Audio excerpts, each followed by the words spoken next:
So I've been using the A7S3 for quite some time now. I say like a little bit over a year and a half. And as much as I love that camera, it's not perfect. Now granted, it's the perfect camera for me, for what I do. I mean, but you know, there are still some things I wish that it had. So today I'm on my way to look at the college. I did land that contract, y'all. I'm not getting the M1 Max just yet. I'm gonna hold off on that. I'm trying to actually wait for like a Mac Mini M1 Max variant. I just feel like that's gonna just be a way better hit, for at least for what I do, because I love my M1 MacBook Pro, and honestly, it kind of checks all the boxes right now. But that is gonna be for a different time.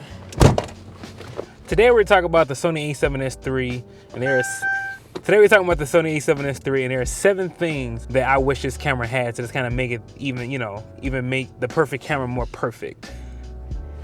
I don't have a good title for this video yet.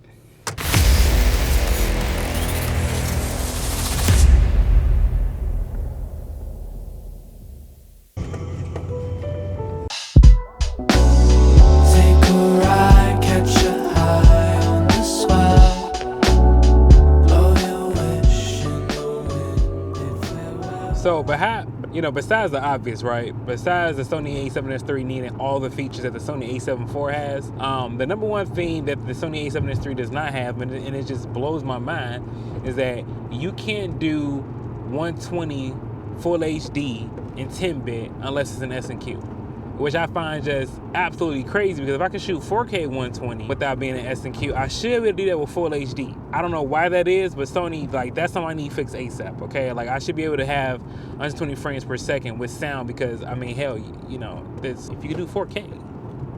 Number 2, I also wish the Sony A7S3 had variable, like, bit rates, if you will. So, like, for example, like on the Fuji X-T4, you can actually try to change the bit rate. If you want to shoot like 150 megabits per second, 200 megabits per second, whatever you want.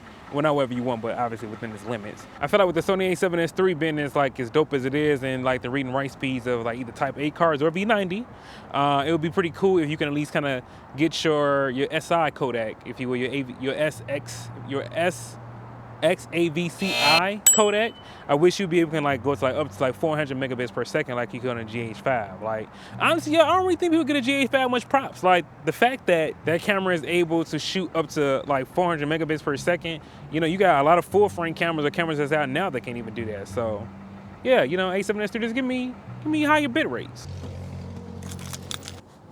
All right, number 3, I definitely wish that the A7S3 had shutter angle. It's a video-centric camera, right? This camera is created for video users, but you don't give me something that video users will use. Something where I can just automatically know that anytime I'm in 180-degree rule that my frame rate is double. Now, not that this has been a big issue for me, but again, I want it.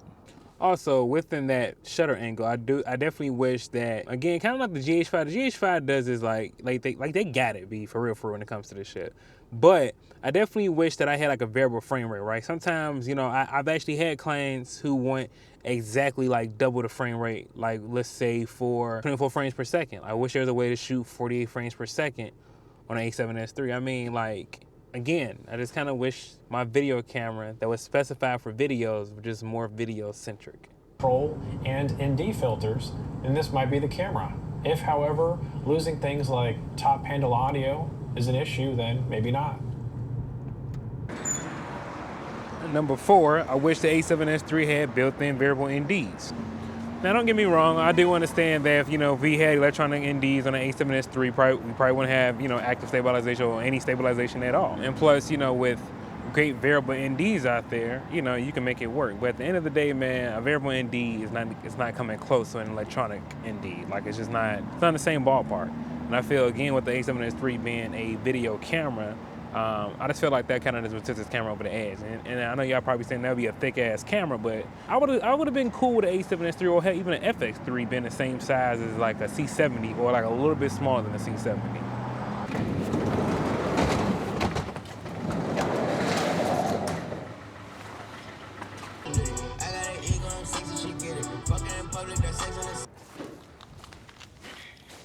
All right, we are moving kind of along pretty swiftly here.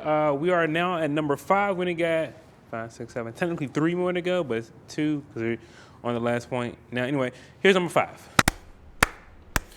I wish it had better touchscreen functionality. So like kind of similar to like how you get on Canon cameras, you can like either touch something to adjust the shutter speed or the ISO. Like I kind of feel like it almost defeats the purpose a little bit of having a flip screen if it's like not of use to you when you're like touching it. Number 6, I don't think this is too much. I don't think this is too hard for them to do actually at all.